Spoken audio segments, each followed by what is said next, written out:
Hello, good evening to you. Welcome.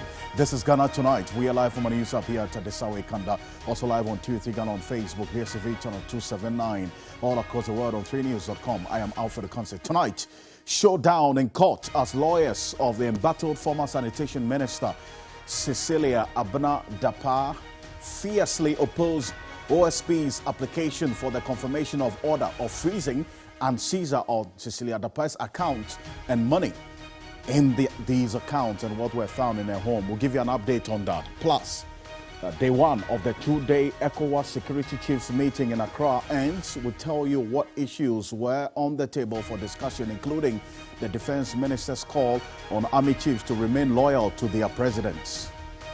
We'll get into all of that. Stay with us here on Ghana Tonight. Also, the minority in Parliament has invoked the Right to Information law to demand answers to questions surrounding the controversial new Bank of Ghana headquarters project. Tonight, we hear from the minority what exactly they seek from the Bank of Ghana. Stay with us here on Ghana Tonight. All these issues are of concern to you, and that's exactly why it is of concern to us. And we're going to be talking together with you as always. Let's hear from you. The hashtag is Ghana Tonight on Facebook and Twitter. Let's get talking.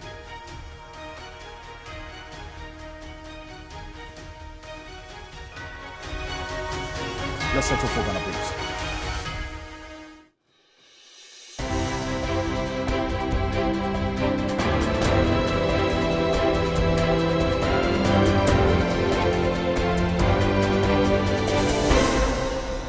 The chairperson of the Electoral Commission, Jean Mensah, has reaffirmed the Commission's decision to use the Ghana card as the sole voter registration document despite Parliament's disapproval. The Commission has set December 19 for the district-level elections with registration of persons who have turned 18 years from September 12 to October 2 at its district offices. Article 45A mandates the Electoral Commission to compile the register of voters at such periods that may be determined by law.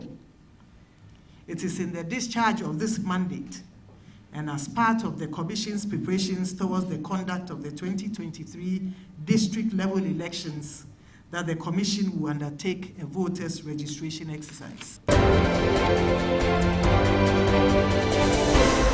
The Domahene Osajifo Osadiayo Ajimambedu II has criticized the construction of the new Bank of Ghana head office, describing the project as a misplaced priority.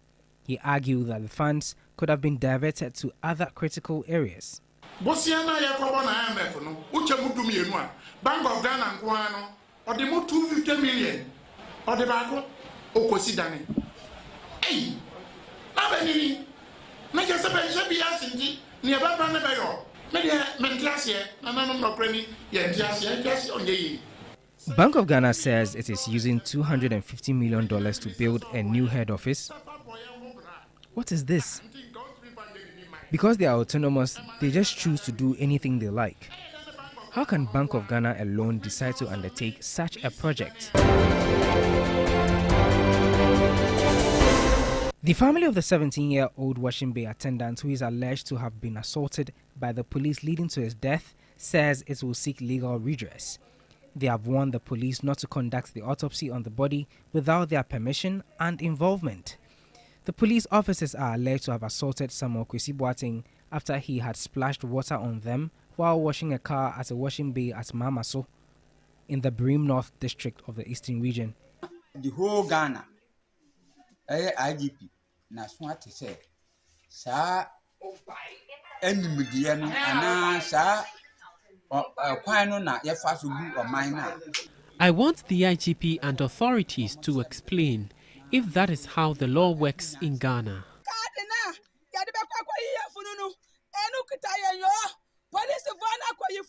The police came for my brother's body, and we don't know where they have taken the body to. Husband of former Sanitation Minister Cecilia Dapaah has been released on bail without a charge after being arrested by the Office of the Special Prosecutor to aid in investigations. Director of Prosecutions at the OSP told the court that Daniel Osei-Kuffour was picked up because alleged tainted monies had been found in the matrimonial home of the former minister. But counsel for Cecilia Dapaah noted that her client was unaware of the recent development. The court has set August 31 to rule on a confirmation application filed by the Office of the Special Prosecutor to freeze the assets and accounts of the former sanitation minister.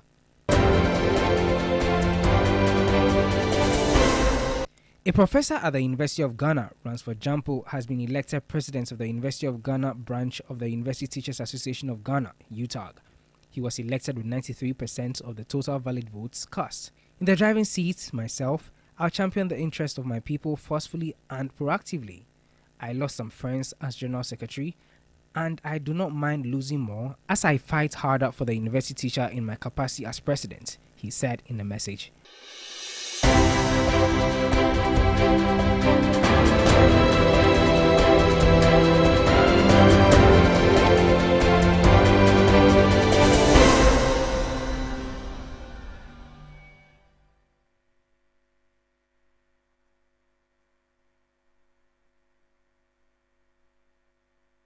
Well, there's more news on 3news.com. Make some time and visit 3news.com. Coming up here next on Ghana Tonight, we go straight into the happenings in court earlier today. There was a showdown in court as lawyers of the embattled former sanitation minister, Cecilia Abena-Dapaah, fiercely opposed the Office of Special Prosecutor's application for the confirmation of an order of freezing and seizure of Cecilia Dapaah's accounts and the monies that were also retrieved from her Abelemkpe residence.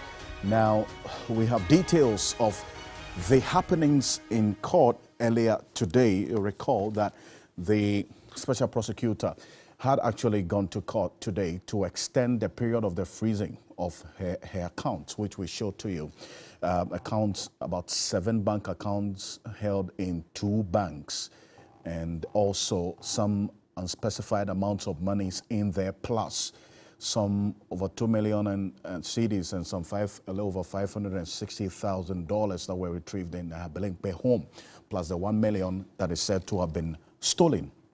But the husband of the former sanitation minister, Cecilia Abena-Dapaah, has also been released on bail without a charge after being arrested by the Office of Special Prosecutor to aid in investigations. Now, the Director of Prosecutions at the OSP told the court that Daniel Osei-Kufuor was picked up by police because the alleged tainted monies had been in the matrimonial home of the former minister. But there was some disagreement in there, and that's why my colleague Dennis Paberi-Wadam, who monitored this court proceedings earlier today, is joining me in studio. Dennis, we understand this was a virtual court hearing. They weren't present. They did it over Zoom. Yes, that's right. Because the courts are on legal vacation, and what that means is that they try to, like the courts shouldn't have been working on the superior courts, but for some of these cases, they try to find a way of managing it within the convenience of the parties. So this was one of the cases that have been scheduled to be held virtually. So because of that, parties are wherever they are, and then they are able to make their submissions via Google meetings. So what do we know? What did we get from the proceedings earlier today? Well, so, I mean, essentially, today's meeting or today's proceeding was for the OSP to make a case for the freezing orders, and then the order of seizure to be confirmed by the courts. We have already gone into the details of why the OSP is seeking to freeze the accounts of Cecilia Abena-Dapaah and also to seize the money which was retrieved from her homes somewhere on the 26th of July 2023. So what emerged in court today largely were issues that had to do with whether or not the money that was retrieved from Cecilia Dapaah's house is tainted property. Mind you, the Office of the Special Prosecutor or the Special Prosecutor is in court because he wants to continue to keep the money that was retrieved from the home of Cecilia Dapaah. And he's doing so because he believes that money is tainted. I see. And per the OSP Act, under Section 32, he has the power to do so. But he has to make an application within 7 days. And mind you, 7 days will come to it because it's also a matter of controversy that came up in court. I see. So that is the basis on which he made the application. But, I mean, for the OSP is convinced that that particular money is tainted money, for which reason he wants to seize the money. And that's why he wants the order of seizure confirmed.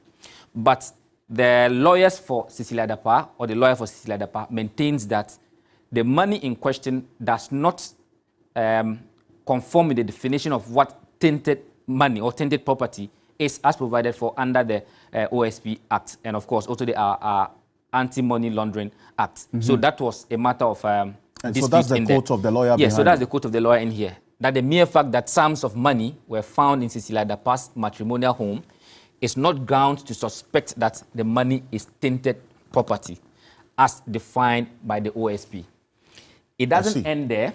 The lawyer goes on to make another point about the role of the role that our banks also have to play, or responsibility that they have to report suspicious transactions. And they make the case that, and this is the exact quote from the lawyer, that there is no basis to suspect that monies in Cecilia Dapa's accounts are tainted property, especially when banks are routinely required on a daily basis to report suspicious transactions. So the point essentially made is that if that money sitting in the banks, which they seek to freeze, are suspicious, are tainted property, because the banks are required under our anti-money laundering laws to routinely report suspicious transactions, this would have been done long before the OSP gets into this. The other issue also had to do with the time in which the application was made. That's right. Now, the lawyer for the respondent in this case is Cecilia Dapa, says that the OSP, by the statutory provisions, have a certain time period to apply to get these orders confirmed. So in the case of the order for seizure, it has to be done within 7 days. And that for the freezing order has to be done within 14 days. It is the contention of the lawyer for the respondent that, looking at the time that the OSP went to search the respondent's home to get the money, and the time that the application was made, it is out of time. So that also came up as one of the things that was looked at. And now there was also another interesting thing that came up, and I'll show you what. Now look at this. This is from paragraph 10 of the OSP's affidavit in support. Okay. Now remember, this was sworn to by one of the state attorneys, together with the motion that they filed. Now in there, read carefully that on 24th July 2023, the OSP placed the respondent under arrest on charges of corruption and corruption-related offenses. Right. But we're told by the Director of Prosecution at the office of the OSP that the respondent has not been charged yet. So even though this was stated here, we are told that it's not been charged. That is some clarification or explanation. That was what played out. I see. It was also along that line that we also got to know that the husband of Cecilia Dapa was also arrested and granted bail. With no charges? With no charges. In fact, it means that neither of them has been charged. So essentially, the OSP in that earlier statement, said Cecilia Dapa. In fact, it's a document before the court. It's a document. It's the affidavit in support. Yes. That Cecilia Dapa was under arrest on charges of corruption and corruption-related offenses.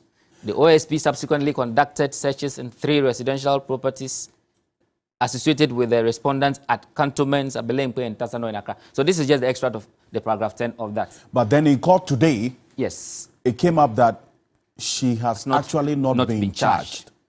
So where is the disconnect? Whose report are we believing? Why is the OSP putting it in the statement that she was actually charged with corruption and corruption-related activities, and then in court today, it comes to light that she's not being charged?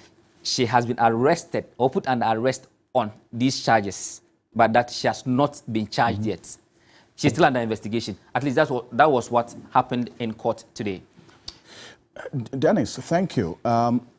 In the interest and in the spirit of accountability, and then also some level of transparency, we here at Media General, by extension for us here on Ghana Tonight, today we submitted we made a request to the Auditor General for the details of the asset declaration of Cecilia Dapa And that's what you see on the screen there. So in the interest of the public and in the spirit of transparency and accountability for us here at Media General and indeed on Ghana Tonight, we have made an official request for the asset declaration, that is to know whether Cecilia Dapa actually declared her assets or not, and specifically the ministers, as to whether the ministers of this current administration have declared their assets or not. So that's the form that you see on the screen there, and that's my colleague, Lord Edward Sari, who submitted this asset declaration request. And that's what you see on the screen by Media General and Ghana Tonight to the Auditor General's Department. We want to know whether they have declared their assets as demanded by law. And these are the pages of the forms that we earlier submitted to the Auditor General earlier today. So that's the information in the interest of the public and for transparency and accountability with this. Lord Edward Sari submitted the forms to the Auditor General. Lord, so tell me, when you submitted the forms, who received it and what did they say afterwards? Right, so Alfred, this afternoon when I went to the Auditor General's department, I submitted, I first got to the reception, asked for where, they asked me what my mission was, I introduced myself and told them that I had a letter for the Auditor General. And so I was directed to go to a room labeled correspondence. And when I got there, I was introduced to the information officer. And so I introduced myself again to the information officer, gave him the brown envelope that contained a request, and he skimmed through it, and then he told me that, okay, they had received it, and that they would follow through with it, and then they'll give us feedback on everything. So I followed up and asked them that, okay, so what happens from here? And, you know, once you file it, there are a number of days that the Auditor General is supposed to get back to you on that. And so they noted that once we had provided our details on this request, on the form, they would get back to us, and as and when they do that. I see. And we have to also put it on some emphasis on the fact that it is in the interest of the public. Indeed, Alfred. That we're doing this. Exactly. You recall the interview we had with one of the members of Parliament who had noted that, of course, he was confident that the parliamentarians had all declared their assets, and a number of public officials had also done that. So we are doing this, following through to make sure that indeed all the appointees, as far as the ministers are concerned, of the president have also filed their asset declarations. And apart from the filing of the assets, we wanted to know the dates on which these asset declaration forms were filled. Indeed, it's a very important point, the dates as well. So we're finding out whether the appointees of this administration have submitted their asset declaration form. The date they submitted their asset declaration forms, if it's consistent with what the law requires them to do. Exactly. And then also whether indeed they have fulfilled all the requirements under the asset declaration. Yes, Alfred, and I'd like to add to it that on the request, we noted that this request that we're making, wanted to know as of December 2022. Okay. Right, the minister that had filed these assets as of December 2022, we need to put that on record. Super. That's Lord Edward Sari there, and it's one of my producers here on Ghana Tonight. He's also our chief court correspondent. He submitted these forms as we're demanding some information from the Auditor General, specifically about these appointees of this administration, whether they have fulfilled all righteousness, and also submitting and filling their asset declaration forms as requested by law or required by law. But Dennis, so what does the law say? Now that we've done this, when are we supposed to get any response from the Auditor General with our request? So now that the request has been duly submitted, we expect that in the next 14 days, a decision will be made as required under the law as to whether we'll get the information or not. That should be communicated to us in writing. And if that is done, then it will indicate to us if we can get the information exactly as we requested, or get a part of it, and if we are only getting a part of it, a reason will be given why we cannot get the other part of it. If they decide to give us, they also indicate how much it will cost us to get that kind of information. And when you read Section 23 of the Right to Information Act, Act 989, you see all the processes that have been done there. And this is a regular application. But when it goes under the agent, there's an application that you can do it when you need the information urgently. And that will be with respect to where there's the need to get the liberty of somebody, and then there's reasonable grounds for that to be done. They would get back to you within 48 hours as to whether you get the information or not. So yes, now that we have submitted this, in the next 14 days, we expect to get some response on that particular matter. What it also means is that if by 14 days' time we do not get a response, it is deemed that the institution has refused to give us the information. So in which case, we can apply to the head of the institution for an internal review. If we are not still able to get it, then we can head to the Right to Information Commission, where we can have that matter heard. If we are not satisfied, we can head to the High Court to have it determined. Super. So in the interest of the public, we intend to go through the process every step of the way to make sure that we get the information as we have requested through the legal process. Thank you, Dennis. Appreciate it. Thank you so much. Dennis Barberi Wadam and Lord Edwasari, and thank you.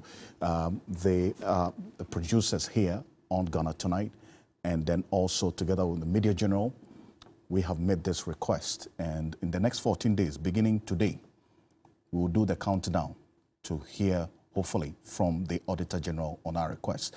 But coming up next, the minority in Parliament has invoked the Right to Information law to demand answers to questions surrounding the controversial new Bank of Ghana headquarters project. Tonight, we hear from the minority. Exactly what are they demanding?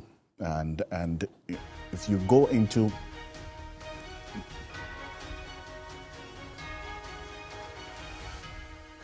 Mama Yarga is joining us right after this quick break, and he signed that letter on behalf of the minority chief whip.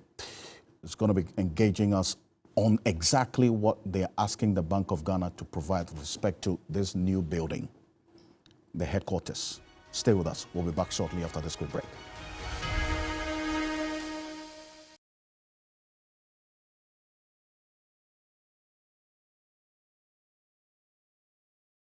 Ladies and gentlemen, we're going to demonstrate to you the superior properties of Flamingo paint.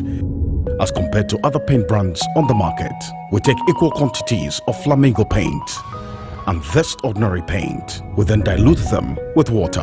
And now, let the test begin. The gentleman on the left is going to apply the ordinary paint, and the gentleman on my right will use the Flamingo superior paint. As you can clearly see, Flamingo has the obvious better hiding. Furthermore, Flamingo has painted a much larger area. You know, one bucket of Flamingo paint is equal to several buckets of any other paint brand on the market. Flamingo paint is made with superior formulation to give superior durability, superior hiding, superior coverage. Flamingo paint, simply superior. Hey, Ojam, you're looking good, oh my friend. Is there something you're not telling me? Yes, I'm feeling very good and strong. What is the secret? It is not a secret. My farmer used Yara Miller Activa on me 2 weeks after planting. This boosted my growth. Then after, he used Yara Bella Sulfan as top dressing when I was at knee length. My goodness and strength is because of Yara Miller Activa and Yara Bella Sulfan. Yara fertilizers have nitrite-based fertilizers that are readily available for plant upkeep and do not over-acidify the soil. Yara fertilizers also contain micronutrients such as zinc, boron and manganese, which aid in yield and crop quality.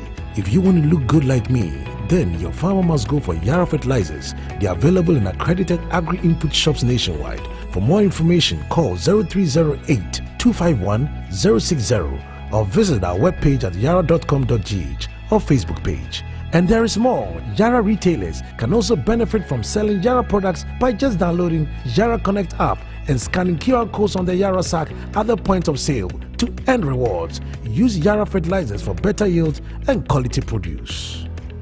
Everybody knows Acrobato.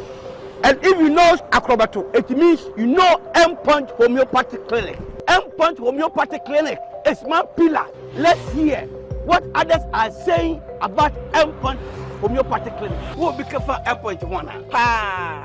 Chesena me ankasa me period no say problems wom ntina ma wo ho idea ma me papa chesena nya asem ketewa na me kwan point no mo hwe me modem no mo hwe bibia na so mo meduro me fire no ene ma won kra me enu kofro kwa na mkwan mu a eba head everything yourself me ma me no adwodwo eda ho a wontumi nante ene ne ko endpoint o mama no nura ene ne ho eden a watimi asori anante. That's Endpoint for you. Of Acrobato. Hello. Hey, ohwehwe what chair. Okay. A free bra wo di Endpoint wa dance. Am me call you no. Me just say my name koye and person my emre nyina and imagine sabema na me be fear for there e ho na nyina jaresa. You heard everything. I have secret. Endpoint is my secret. Endpoint Homeopathic Clinic. I'm free. They came, they saw, and are set to conquer. Ghana's Strongest 2023 is at an end, and 4 men will compete for the title in the grand finale. Who wins this year's Ghana's Strongest? Will it be Alfred Ocansey with 7 appearances, Bright Appiah, the SWAT man, Takrada's finest, Ebenezer Amos, or the new man, Jeffrey Ekufu?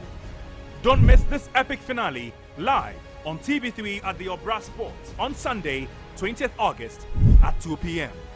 Ghana's Strongest, the power to do. Catch Ghana's Strongest this Sunday only on TV3. Ghana's Strongest is powered by Gasem, the nation builder. Brought to you by Mixi Choco, Channel Hot, Deluxy Acrylic Paint, Dragnet. This water pouring on you from the rooftop signifies that in this life, rain shall fall on you, but nothing shall happen. It's a week of fashion and glam on Ghana's Most Beautiful.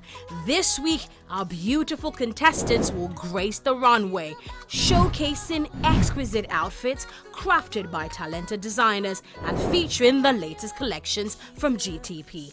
Get ready to be dazzled as they bring elegance, charm, and a touch of Ghanaian culture to the fashion world. It's a night of style, sophistication, and celebration, where fashion meets tradition and a breathtaking display of creativity and beauty. Exclusively on TV3 at 8 p.m. this Sunday. It's an eviction week and not less than 2 contestants will be evicted. To save your contestant from eviction, vote by dialing *713*13# or download the TV3 reality app to vote.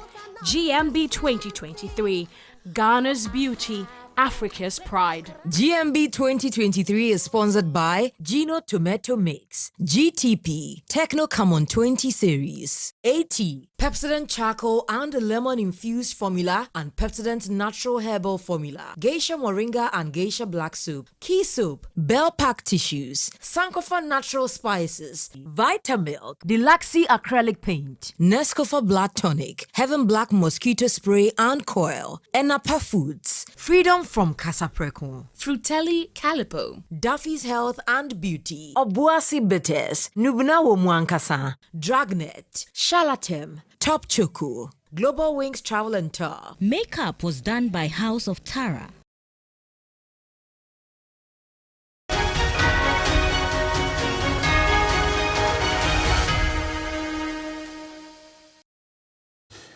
Welcome back. This is Ghana Tonight. The Minority Caucus in Parliament has given the Bank of Ghana 7 days to provide information on the cost of its new headquarters in Accra, as per Section 18 of the Right to Information Act. We have that statement from the minority, going to be on the screen shortly.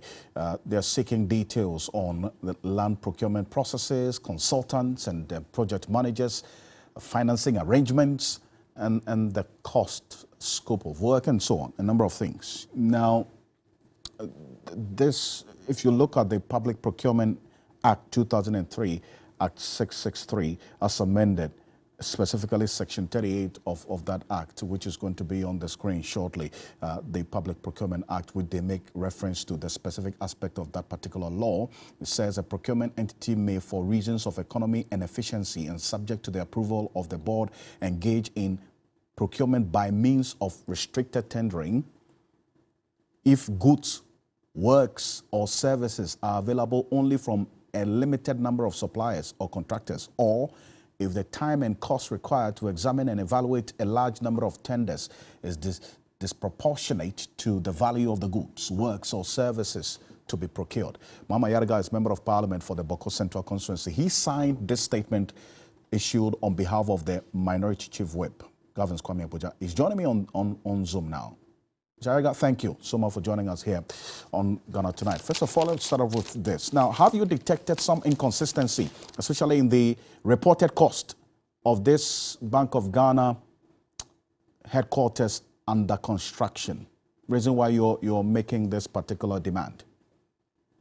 Well, fundamentally, as a minority, we have stated our opposition to the fact of the governor and his deputies and board deciding to construct such a huge edifice at that cost at a time when the bank is collapsing.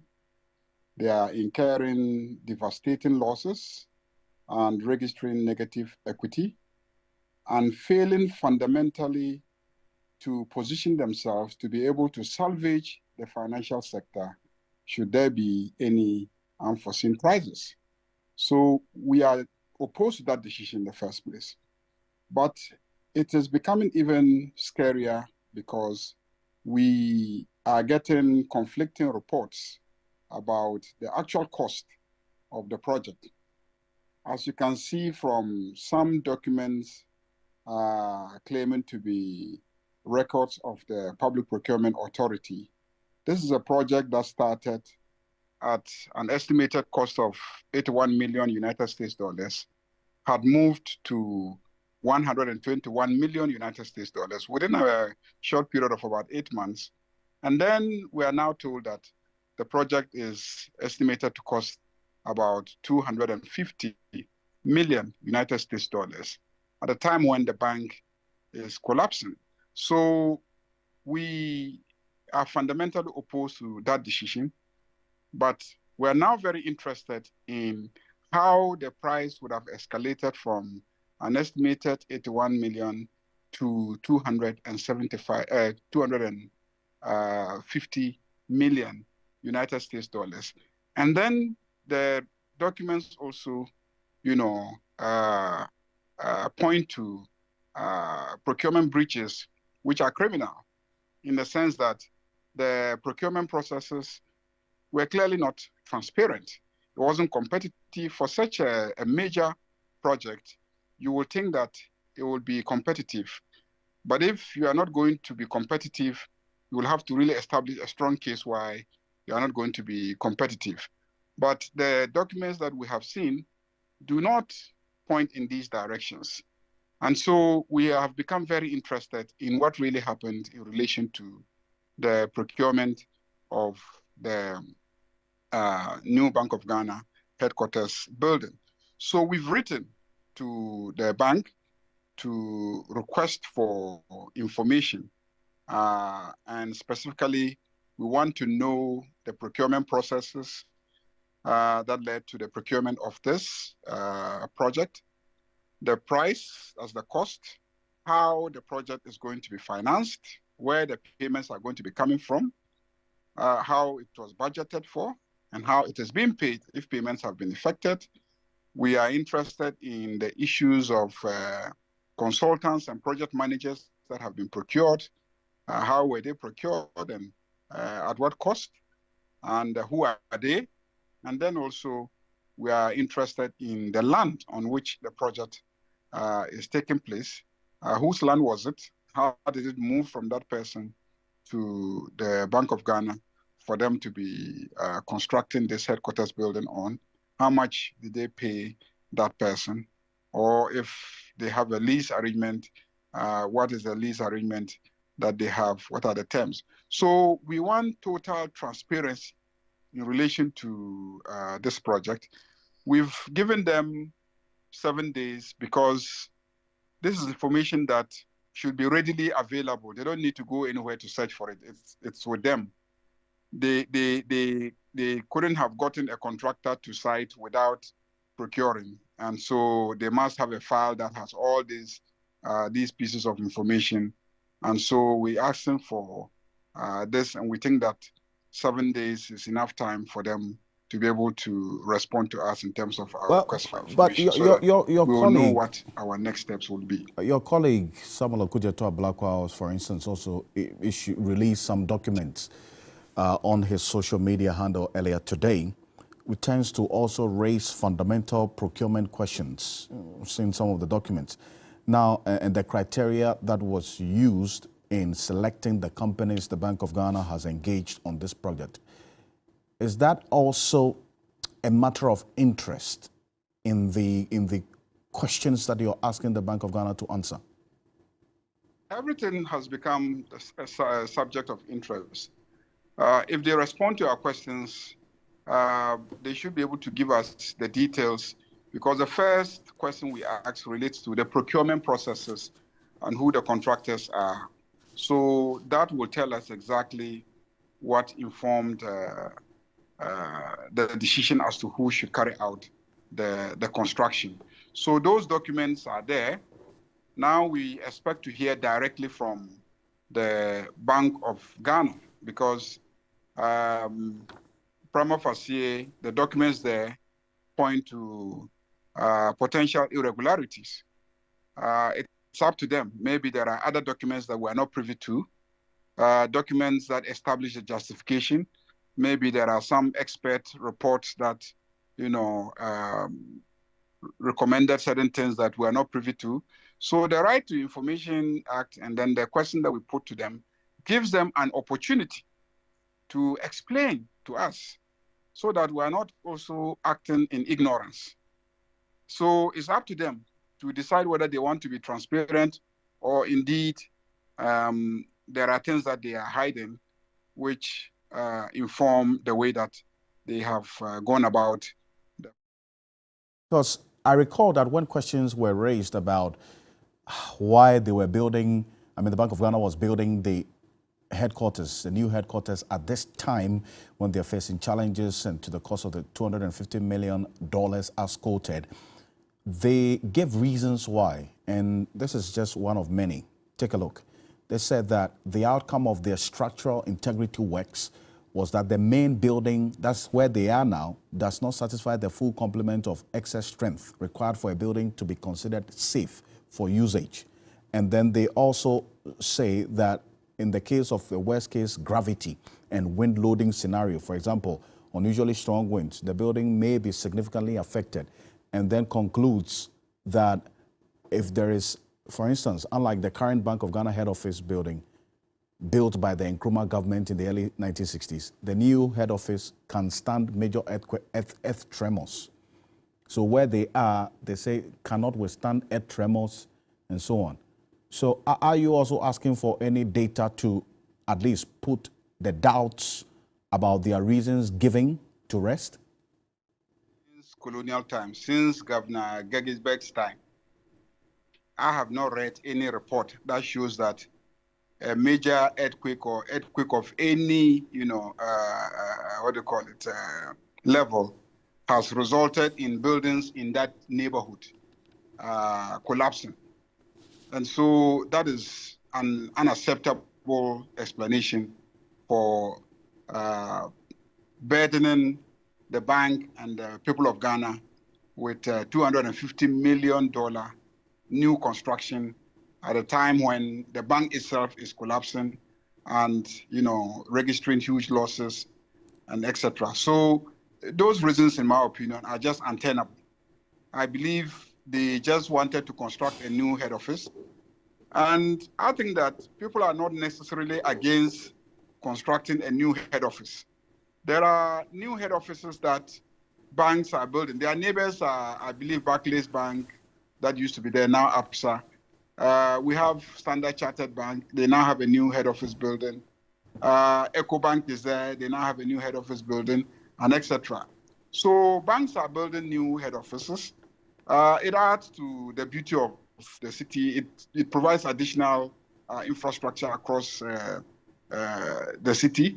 So I don't think that people in principle are against deciding that you need additional space and you want to construct. But then if everybody else is constructing, similar structures at average 40, 50, 60 million dollars, and then you choose to spend $250 million to carry out construction, when we really don't think you have a good reason for carrying out that construction, but then assuming that you want to construct a new office, we think that it should be reasonably priced. And so when you start quoting figures such as $250 million, when we know others have constructed their head offices at average $50 million, some even less, 40-something million dollars. So if you don't hear from them in 7 days, the Bank of Ghana in 7 days, what's going to be the next step for you, the minority? Well, we don't even expect them to take 7 days to provide that answer because they definitely have the information. Let's wait till 7 days and then we'll tell you what we'll do after 7 days if they don't provide us with the answers to the questions that we have asked. Okay. Mama Yarga, thank you for your time. He is the Member of Parliament for the Boko Central Constituency. Domahin Osajifo Osiadeyo Ajimabedu II has also waded into this, criticizing the construction of the new Bank of Ghana head office, describing the project as a misplaced priority. He argued that the funds could have been diverted into other critical areas. The Bank of Ghana. Bosiana Yakoba na IMF no uche mudum yenu a Bank of Ghana nkwa no ode mo 250 million ode baako okosi dane na benini na je se be bia sinti ne ba ba na be yo me de mentiase na nanom no krani ye ntiase onye yi. Bank of Ghana says it is using $250 million to build a new head office. What is this? Because they are autonomous, they just choose to do anything they like. How can Bank of Ghana alone decide to undertake such a project? The best Bank of Ghana on independent to sa on frabe no the bentna kukom na ba maka bibi papa bi enchire. We are appealing to the president to meet Bank of Ghana authorities as a matter of priority and undertake an investigation into the funding of the project. Na no kreni ade we dia minim Maka Sabampe one Samanka and then me will be crowned by the book work and book. Never who say any abre. Well, this is Domain there. Now, it's live on Ghana Tonight. Coming up next, day one of the two-day ECOWAS Security Chiefs meeting in Accra. And we tell you what issues were on the table for discussion, including the Defense Minister's call on Army chiefs to remain loyal to their presidents. Now, let's hear from Dominic Nitiwo, the Defense Minister, earlier today when the West African military chiefs met in day one of a two-day crucial meeting about what they intend to do in Niger. Take a look. You will put in place a plan to ensure that the standby force is activated and that democracy will be restored in Niger. If presidential guards in Guinea and Niger, I'll use the word, take hostage their president, nobody, and let me repeat, nobody in West Africa is safe.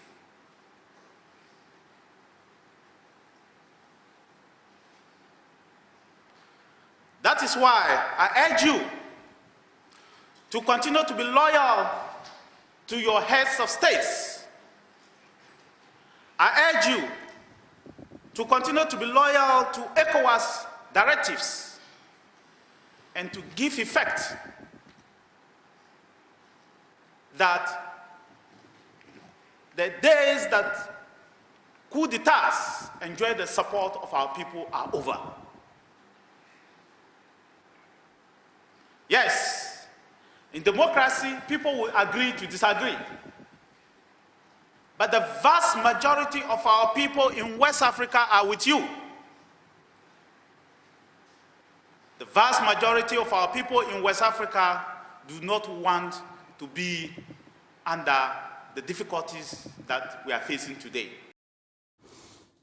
Well, the head of the Peace and Security Unit of the ECOWAS Commission also reiterated that ECOWAS will not go and beg the military junta in Niger, and that they would make sure that democracy is restored by all means in Niger. Take a look. We say no to military intervention. That is the issue. And the fundamental issue is that ECOWAS is protecting its protocols. Ironically, when ECOWAS deployed the standby force to the Gambia to make sure that a president who had lost elections vacated the presidency, nobody made noise. Today, they are saying, why are you intervening in Niger? You know, so serious interests are at stake here. But that is not going to divert ECOWAS' attention.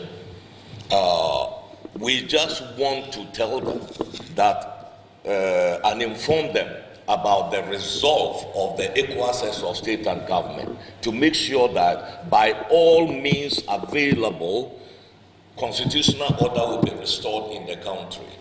And this meeting today bears testimony to that. And people are telling us, where are we going to get the resources? So ECOWAS is being teleguided by the West, it is being teleguided by France, it is being teleguided by anybody.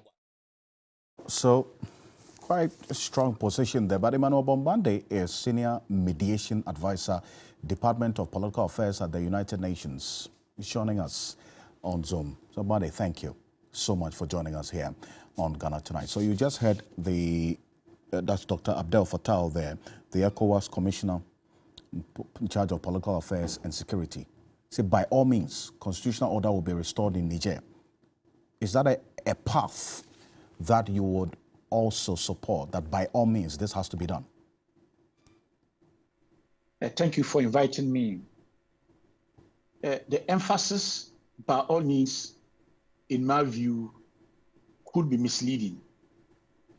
And to that extent, it's important not to present what is an absolute last option as if that were the option.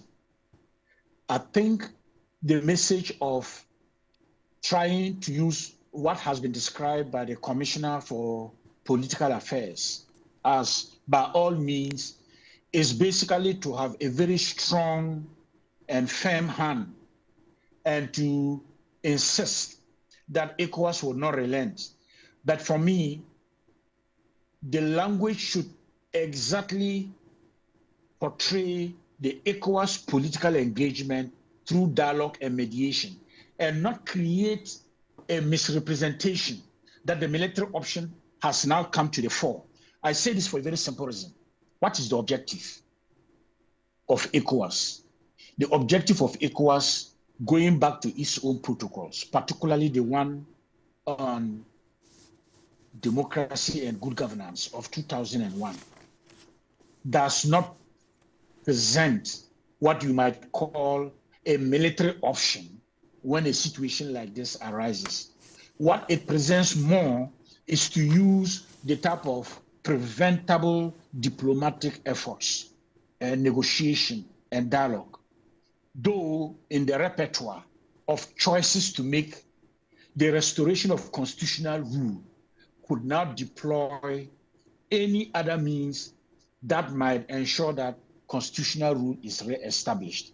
And so what we want to see happening is ECOWAS should carry itself more with the language of persuasion and appeasement.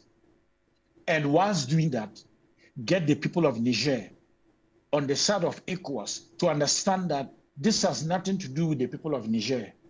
It's about a military junta that has taken power and that has, if you would call it, distorted, maybe distorted is light. It has truncated constitutional rule in Niger, and that constitutional rules-based order needs to be re-established. And the way to do that is not through military means.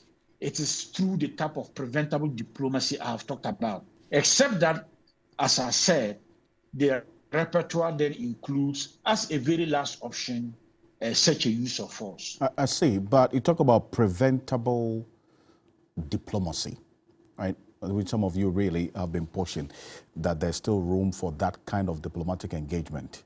The military leaders in Niger refused to meet the delegation made up of the AU, ECOWAS, and the United Nations because they said they don't trust them.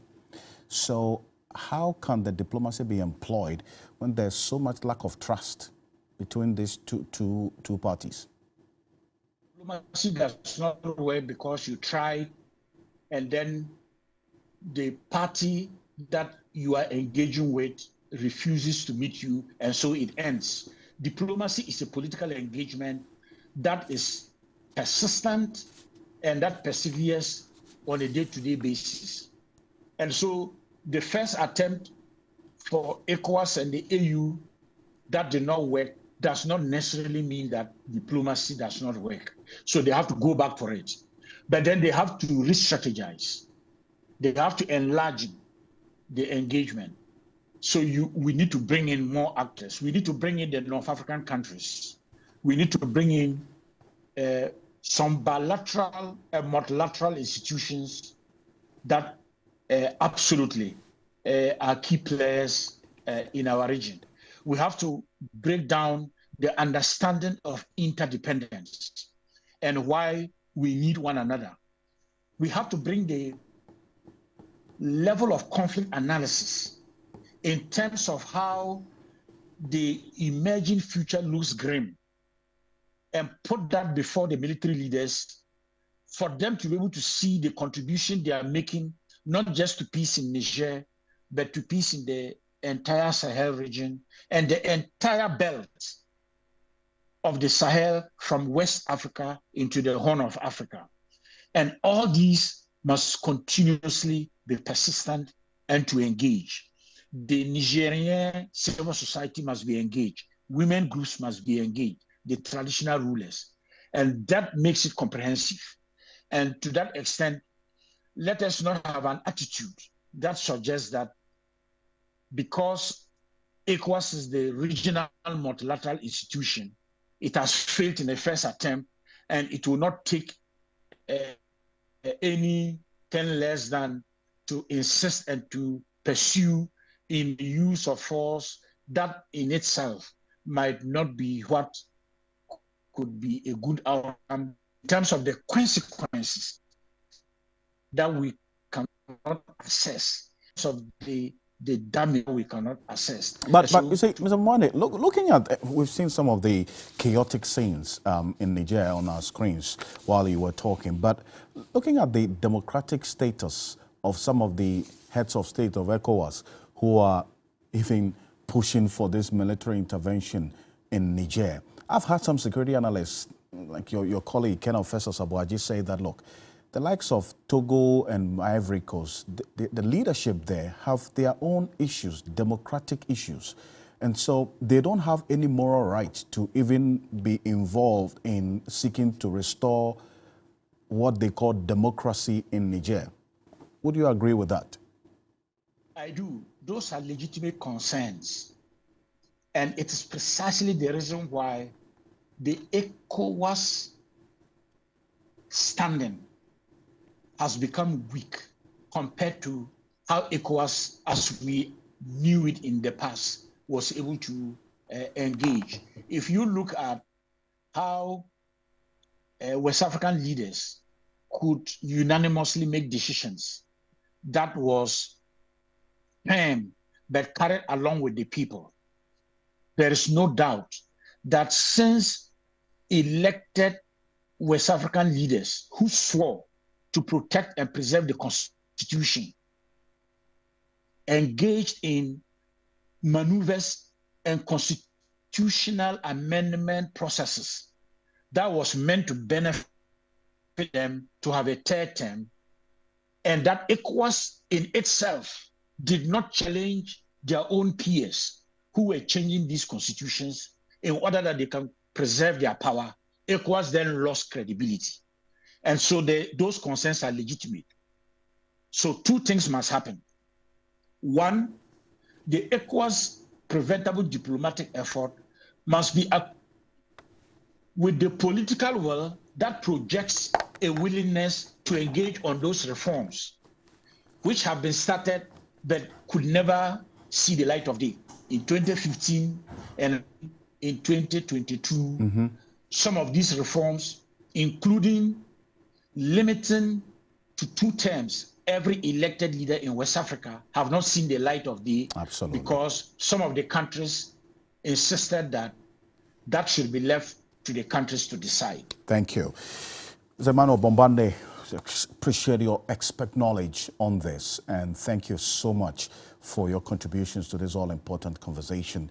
Emmanuel Bombande is Senior Mediation Advisor and Department of Political Affairs at the United Nations. Thank you so much for staying up to join us here on Ghana Tonight. Tomorrow is the final day of this meeting of the heads of security of ECOWAS. So we'll keep an eye on that, and we'll get to know whether there'll be a resolution on whether to go into Niger with the military intervention or what you have described as careful diplomacy. But before we go, finally, we've just received some information from the Ministry of Foreign Affairs.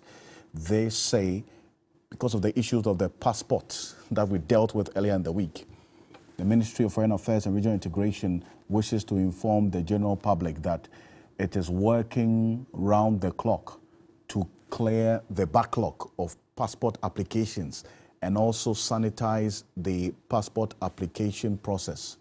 The ministry is inviting only applicants who have emergency cases to contact the ministry's client service unit. So via these phone numbers, 024 091 3284, as you see there, 024 079 3072, and 020 455 1723, and also 026 514 875. So while thanking the general public for the cooperation on this important matter, the ministry also takes the opportunity to assure the general public that it remains committed to, goes on to delivering enhanced passport services and so on. If you go on our page, that's 3news.com, and then also TV3 Ghana on Facebook, you'll see this statement there. The last bit says the public is advised to note that applications submitted to the regular offices do not come at an extra cost. It doesn't. However, applicants have the option of submitting their applications to the premium offices, which attracts an additional 150 cedis payable in cash at the premium centers for the use of their service. The ministry counts on the cooperation of the public in addressing this matter. This is information from the Ministry of Foreign Affairs. So you could go on our Facebook page, TV3 Ghana on Facebook. You get to see those numbers there, and then you get through. And let's hear your feedback as well. Thank you so much for staying with us here on Ghana Tonight. On behalf of the rest of the team, we appreciate your company. Join us same time tomorrow. I am Alfred Ocansey. Have a good night. Ghana Tonight is brought to you by Flamingo Paint. Superior durability, superior hiding, superior coverage, simply superior.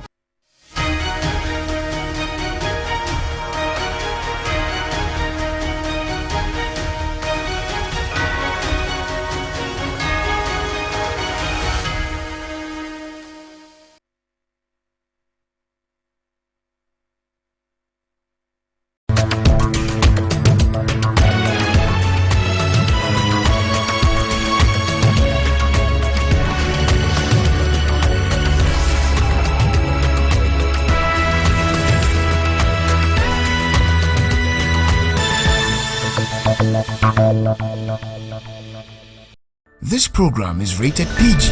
It contains scenes of brief nudity, mild violence, and strong language. Parental guidance is advised.